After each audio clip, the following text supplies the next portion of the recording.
India's leading car makers, now they reported their best ever monthly sales in the local market, and the volumes have grown by about cumulatively by 13% to over 3,94,000 units in January, as dealers filled inventories that were depleted during the year-end sales. Now, Tata Motors, I'll start with that. The sales figures are they have seen a 12% growth over in the passenger vehicle segment. That has grown to about 53,633 units. Electric passenger vehicle sales, that rose by a whopping 69% on a year-on-year basis to 6,979 units. The commercial vehicle segment, however, the sales were subdued.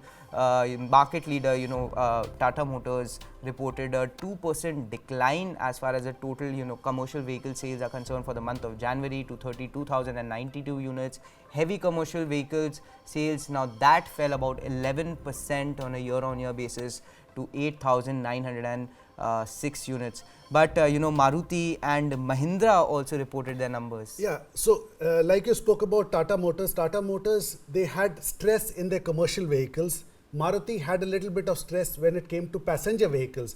That was a decline, but again, whether it's domestic sales or export sales, it has grown by huge numbers. Even Mahindra and Mahindra, 15% year-on-year rise in the number of units of cars sold, vehicles sold.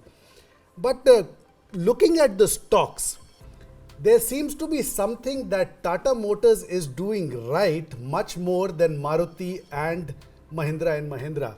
When I look at the stock of Tata Motors in the last 1 year, it has jumped almost 100%, while Maruti in the same time 19%, Mahindra and Mahindra 23%. Brijesh, if you are still there, what do you make of the auto stocks here? What is it that Tata Motors is doing right that Maruti and Mahindra are not? Huge difference between the jump in the stocks.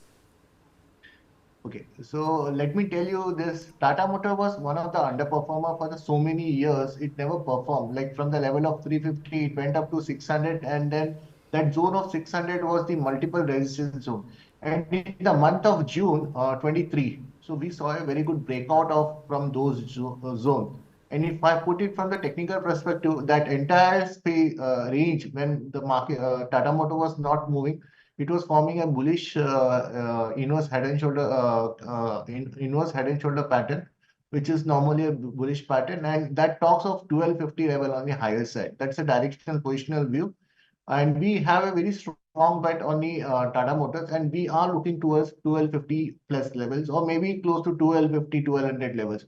So that momentum will be there maybe for next few quarters. This remains a buying opportunity.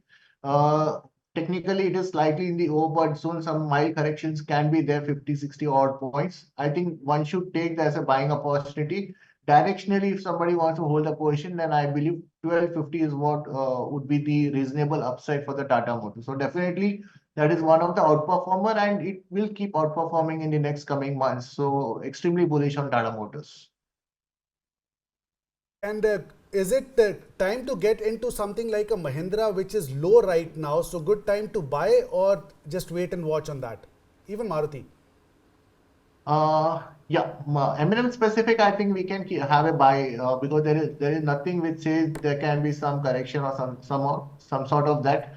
Auto as a sector, we do like auto sector. If the Nifty or overall the market has to perform, auto will be the one space after the banking, which should contribute to this rally. So M&M is looking good. We can bet for right now. I will betting more on a trading opportunity, maybe close to 1750 can be the maximum trading opportunity that I would be looking M&M. Specifically for the Maruti, I would be slightly cautious. If you see the rally, what we saw in last 2 working days, there has been a very strong rally, and this level of 10,750, 10,800 is a resistance zone for the Maruti. So Maruti, I would skip. Maybe that momentum can be there, but then if I need to go long, Tata Motors and M&M are the 2 bets which I'm willing to take at the current price.